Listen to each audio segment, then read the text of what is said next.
Pessoal, essa aula traz a correção das atividades, né, da primeira semana do volume 3 dos PETs.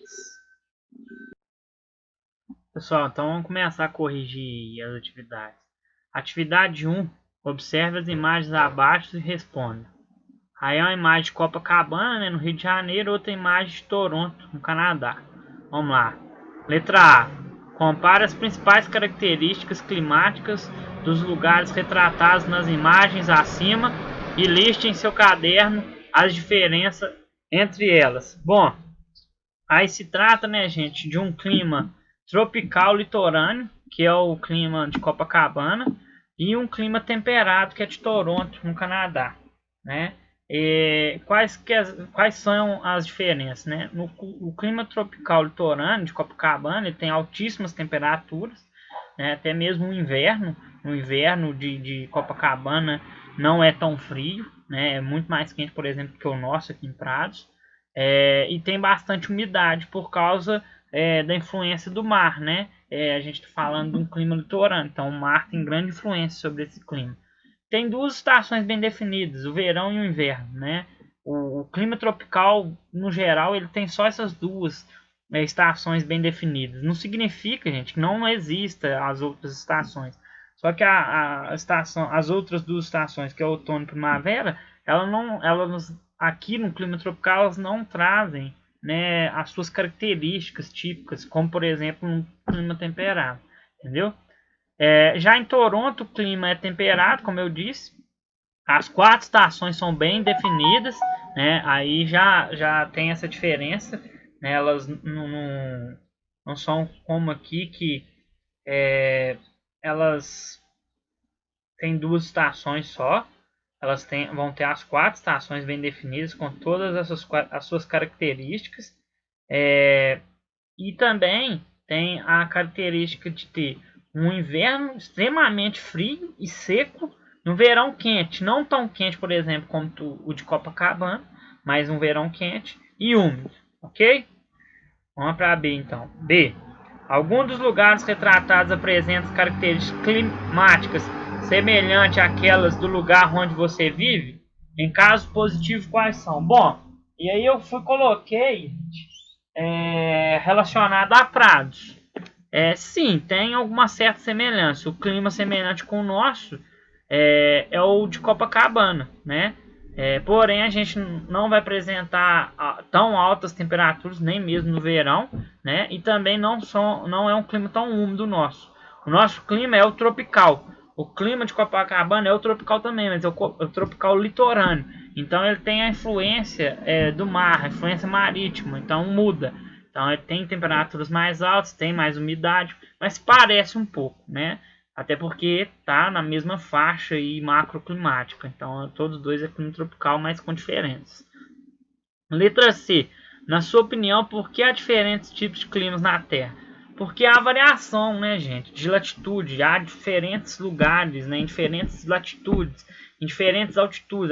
O que influencia o clima? A diferença de latitude, ou seja, a posição que o lugar se encontra no planeta. E isso vai dar diferença por causa da posição do Sol, né? Por exemplo, as áreas tropicais, que é onde que a gente se encontra, está no meio da Terra, tem mais insolação, né? Tem mais efeitos dos raios solares. Já as áreas polares não, né? Tem menos absorção dos raios solares.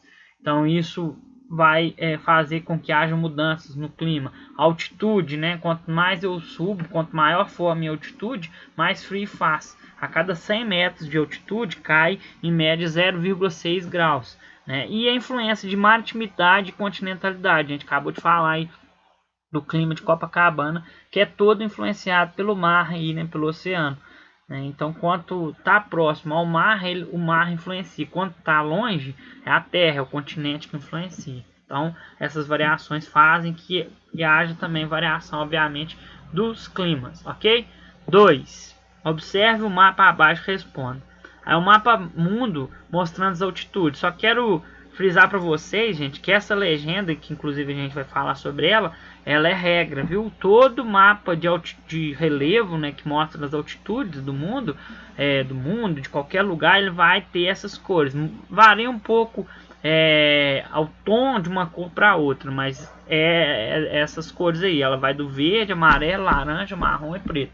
Isso é regra. Todo mapa de altitude vai ter esse tipo de legenda, ok? Então vamos lá. Observe a legenda do mapa em seu caderno e indique os intervalos de altitude de cada uma das cores representadas, que representa cada uma delas, né? A cor verde representa de 0 a 250 metros de altitude, amarelo de 250 a 1.200 metros de altitude, laranja claro de 1.200 a 2.500 metros de altitude, laranja escuro de 2.500 a 5.000 metros de altitude, marrom de 5.000 a 7.500 metros de altitude e preto acima dos 7.500 metros de altitude. Vocês podem observar que quanto maior for a altitude, mais forte é o tom da cor, né? E quanto menor for a altitude, menos forte é o tom da cor, ok? B. Qual tom foi usado para representar as áreas de maiores altitudes? Marrom e preto, né, gente? Que são esses tons mais fortes aí de cor, né? Isso é regra também. C. Pesquise, se possível, em quais cadeias de montanhas está situado o pico mais elevado do mundo e o mais elevado da América. O pico mais elevado do mundo é o Everest, né? Ele se localiza na Ásia, é o Monte Everest, né? Na cordilheira do Himalaia, né? E já o pico mais elevado da América é o Aconcagua, que faz parte da cordilheira dos Andes e está na América do Sul, ok? Vamos lá dar continuidade, pessoal. A3. Observe as paisagens abaixo para respondê-la, né? Aí tem essa paisagem mostrando as diferentes formas de relevo. Cada letra na imagem diz respeito às principais formas de relevo: montanha, planalto, depressão, planície e morro. Responda em seu caderno direcionando a letra com a respectiva forma de relevo. Bom, pessoal, eu já vou falar de cada. Essa ilustração, essa paisagem abaixo aqui mostrando as formas de relevo está muito ruim. Porque não vai, por exemplo, aqui não tem de fato uma montanha. Montanha ela tem que ter uma altitude muito maior do que o resto do relevo em torno, né? Tem que ter uma altimetria muito alta. Aí a gente não vê nada disso aí. A que tem maior altimetria aí, que é a letra A, não é uma montanha. Você pode ver que ela se aplana lá no alto. Então isso é o que? Isso é um planalto. E ela não está tão mais alta do que o seu entorno. Então não é uma montanha. E o que mais se parece, se aproxima com montanha, que é a letra C, mas não é também, não seria montanha também, porque não está com altimetria tão grande, ou seja, não tem uma altitude tão alta. Eu coloquei mais ou menos o que se apresenta, né, próximo, mas essa paisagem está muito ruim, né, muito ruim esse exercício, foi muito mal feito, mas vamos lá. A letra A eu coloquei que é um planalto, que aí tudo bem, sim, representa um planalto, que você pode observar que tem uma certa altimetria, uma certa altura, e no topo está reto ali, ó. No topo está plano, né? O planalto ele tem essa característica, né? A letra B, o morro também está certo, a gente vê aí um acidentamento, uma certa altimetria mais pequena, isso é um morro. A letra A e B se encaixam perfeitamente nessas formas de relevo mesmo. A letra C, aí não, eu até coloquei montanha entre aspas, porque ela tem uma forma de montanha, mas isso aí não pode ser considerado de forma alguma uma montanha, porque ela não está com uma altimetria elevada, ela está até menor do que esse planalto que está perto dela aí, né? Ela teria que estar muito maior do que ela está mostrando aí na paisagem, mas é a que mais se assemelha à montanha, tirando a altimetria, né? A característica dela é igual, mas ela está muito menor do que deveria ser uma montanha.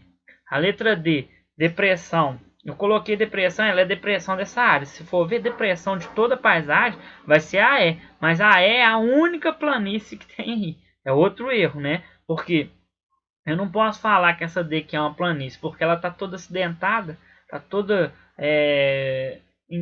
não está plana, a letra D. Plano mesmo, e para mim só tem a E. E planície é uma área plana, né? Então, a letra E seria a planície e a depressão dessa área aqui. Mas eu coloquei a D como a depressão, porque ela é depressão se for comparada com A, B E C, a D é a depressão, mas se for comparada com a E, a depressão seria a E, porque a depressão é a área mais baixa do relevo, e a área mais baixa desse relevo aí é a letra E. Só que é a única também que tem planície aí, as outras não são planície. Geralmente, planície é a área de depressão mesmo, gente, porque é a área que está mais desgastada, é a área que está mais baixa mesmo, ok? Mas ó, essa paisagem é muito ruim para fazer as formas de relevo. Se vocês não conseguiram fazer, não tem importância, porque ficou ruim mesmo. A culpa não é de vocês. 4. Leia a frase abaixo. Estão acabando com a floresta amazônica. E eu com isso? Eu moro em Minas Gerais. Você concorda com essa frase? Por quê? Pesquise ou converse com seus familiares sobre a importância da floresta amazônica para o planeta Terra. É óbvio que não, né, gente? Porque a floresta amazônica ela tem uma importância não só para o nosso país, para o mundo, em relação à biodiversidade, né, da sua flora, da sua fauna e tudo mais. Ela tem uma abundância enorme em recursos hídricos, né, principalmente água doce, que a gente vai ver que é muito escassa no mundo. A floresta amazônica tem uma abundância muito grande, né, tem muita água, muito recurso hídrico, e ela também tem um controle climático muito importante para o mundo, né? Na floresta amazônica nasce, né, se forma uma massa de ar que se chama massa de ar tropical continental úmida. É a única massa de ar, para vocês terem ideia, que se forma dentro do continente é úmida. As massas de ar que são úmidas se formam no oceano. E as massas de ar que se formam dentro do continente, elas são secas. Essa é a única que é úmida, por causa da característica da floresta amazônica.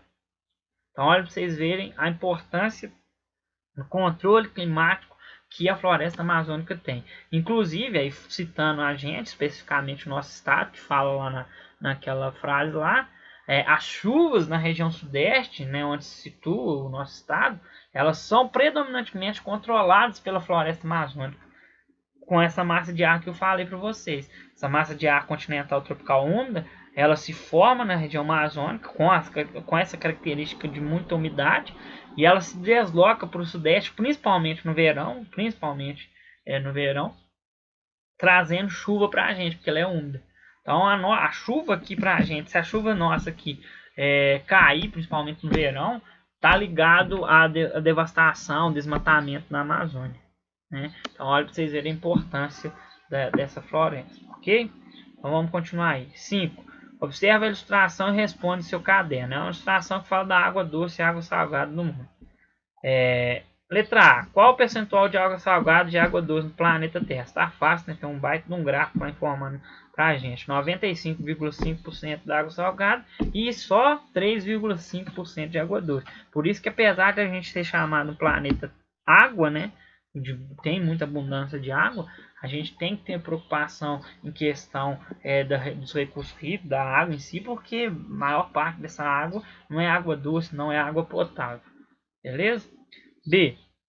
Por que nem toda a água doce da Terra está disponível para o consumo imediato? Porque se vocês forem observar, boa parte dessa água doce se encontra, né, nas geleiras.